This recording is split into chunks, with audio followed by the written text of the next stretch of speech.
If you're looking for cheap, safe, and reliable MT, make sure you go check out my new sponsor, safembamt.com. Use code JC2K for 5% off and go build that God Squad you always wanted. Yo, what is good, YouTube, and welcome back to another JC2K video. In today's video, we're going to be ranking the top 10 best cards that dropped during Season 8 of NBA 2K21 MyTEAM. I know a lot of people have said Season 8, they're a little bit disappointed by it, and I think in certain ways there are certain things to be disappointed about. Like, they hyped up the whole Trial of Champions thing at the beginning of the season for us to get a Dark Matter Yusuf Nurkic, who was one of the worst Dark Matters in the game. Card was terrible. All these weekly login Dark Matters as well have been very underwhelming, even though I do believe this new Antoine Walker is actually going to be a solid card that we're going to get on Friday. But in other ways, I think Season 8 has been an elite season. We've gotten some really cool content, and I know some people also take issue with the fact that we're getting all these like super unrealistic cards and out of position cards and all that, but I just think at the end of the year, with a month and a half left in the game, I support all the crazy stuff. I think it's fun. I think it just adds more fun to the game. I mean, and that's kind of the goal at the end of the game, I think. So it doesn't bother me, but there's a good chance y'all will disagree with some of the players on my list. I think there's one player in specific that I have ranked higher than a lot of y'all would have, and that's just because, in my personal opinion, I absolutely adore that card. I absolutely love him, and we'll get to that. But if you disagree with my list, feel free to let me know about it down in the comments below, and let me know what you would have changed. And also, if you haven't, make sure to subscribe to help us push towards the 2,500 subscriber mark on the channel. Appreciate all the recent support, and yeah, let's hop right into it, see what this list is looking like. So, first of all, I just wanted to mention a few honorable mentions, because there were a lot of elite cards that dropped during Season 8.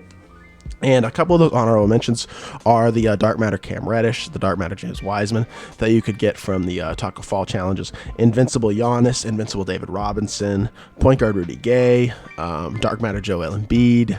All those guys are really elite cards that came out during Season 8 that I really liked, and have used in my lineup most of those cards for a pretty significant amount of time, but I don't think any of them quite crack the top 10, just to me. But at number 10, we have Mr. Andre Kirilenko, who I think is still a super elite shooting guard in this game, or point guard, wherever you want to play him.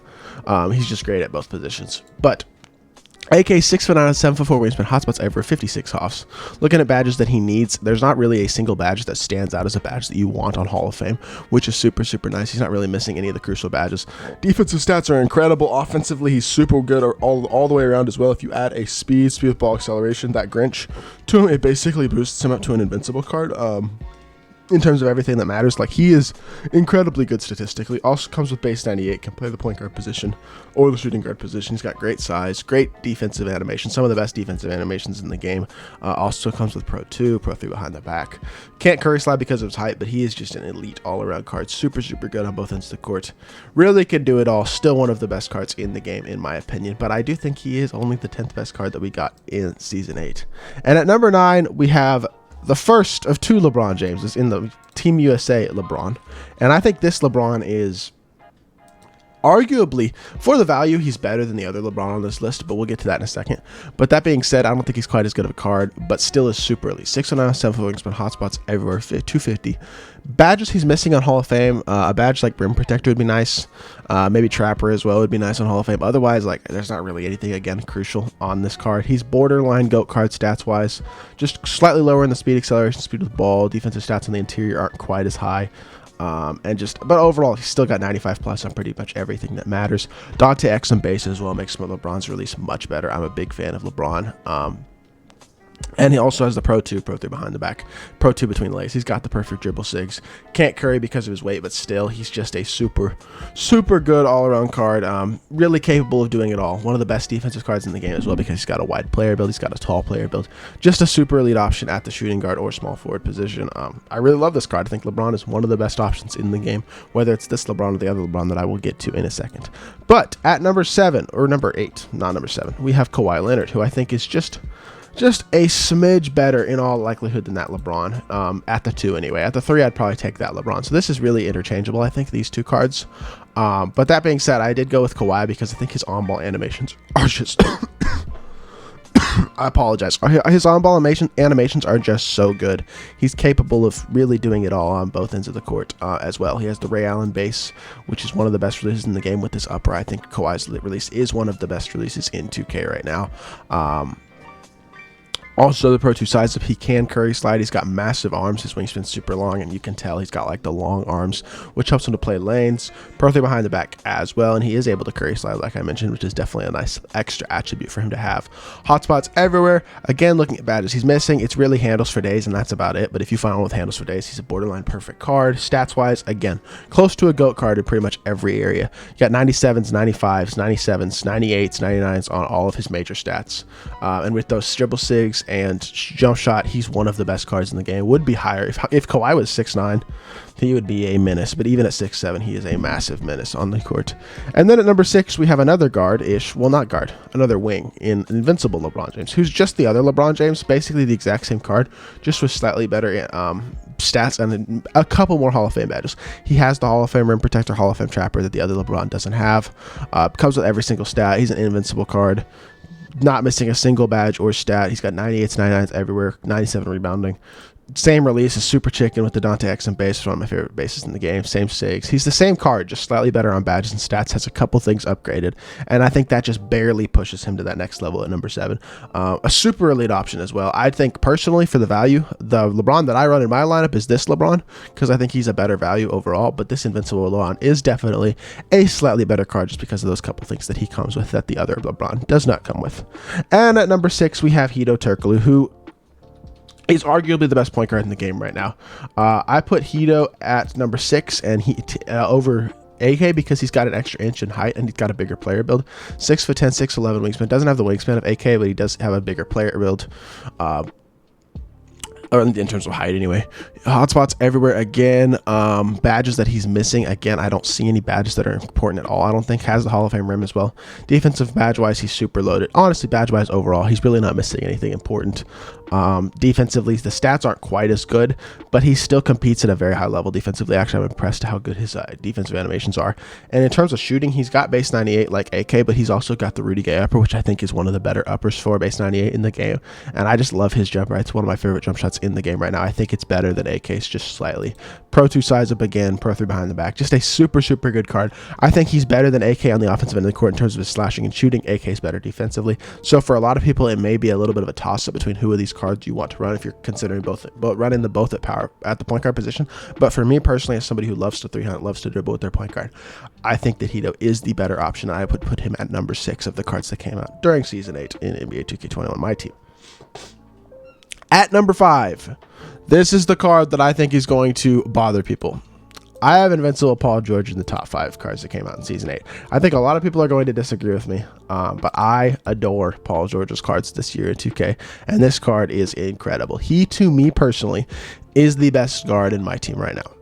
That's just me. Yeah, the point guard position or the shooting guard position, in my personal opinion. And the reason that I say that is because I am more consistently green with his release right now than any other release in the game except for Anton Jamison's release.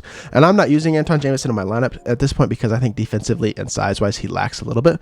But Paul George also has a 6'9" big player build, but only weighs 220 pounds, so he's capable of curry sliding, which adds an extra element to his offensive game. Still has the Pro 2 size up, Pro 3 behind the back as well. And I adore this jump shot. It's so good on both him and Cam Reddish. If y'all have used either of these cards or even the other Galaxy Dark Matter Paul George, you know how good this jump shot is.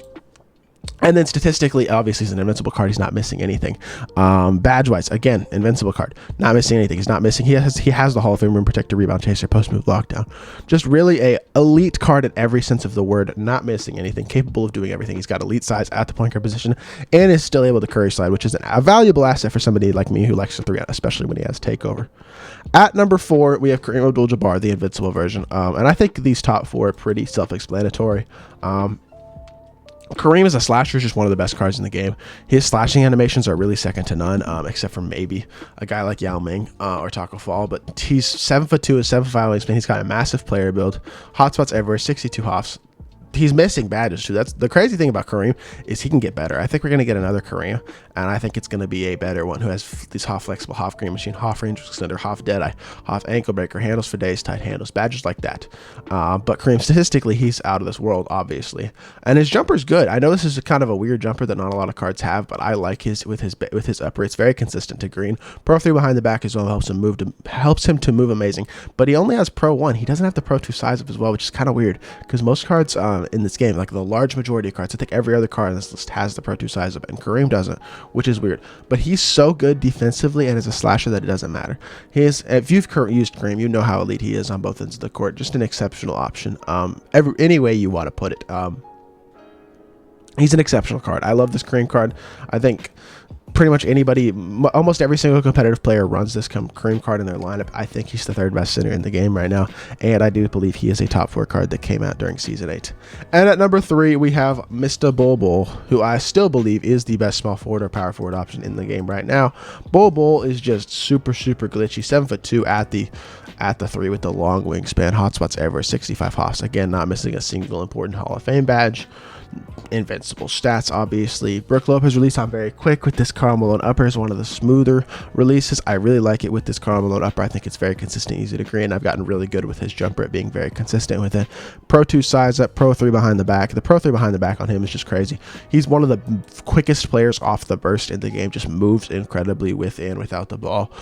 Just another exceptional card. He's really capable of doing it all. Gives you an extra element to your offense and your defense as well, having a 7'2" guy who plays that small forward position. I think it's a big mismatch over pretty much any other small forward in the game right now. And then at number 2, I don't think it's much of a surprise who number 2 and number 1 are. You have Taco Fall, and then we'll get to Yao Ming in a second, but I'm not gonna hold y'all anymore. Taco Fall and Yao Ming are the 2 best cards in the game. They're both invincible big men who are incredibly big and tall. But the thing about Taco is he's 7'5" with an 8'2" wingspan, which is ridiculous, obviously. But he doesn't have the hot spots. And that matters. Those 3-point hotspots hurt him a little bit. That being said, he's still 7'5" with an 8'2" wingspan. He's also missing playmaking badges. He's missing Deadeye. He's got missing the handles for days, the quick first step, the ankle breaker, the diamond, the downhill. Badges like that. But stats-wise, he's incredible, obviously. Jump shot 47 with Kobe Bryant upper is super good as well, which helps make up for him not having those hotspots. And as a slasher, the 7'5" Invincibles, they're slashing animations are just second to none. They get the craziest contact dunks. They get the most unblockable dunk animations. They're the most consistently impossible to contest cards at the rim. They're just incredible cheese balls. So good at everything. Pro 2 size, Pro 3 behind the back. They move at the speed of light. They're the fastest cards in the game.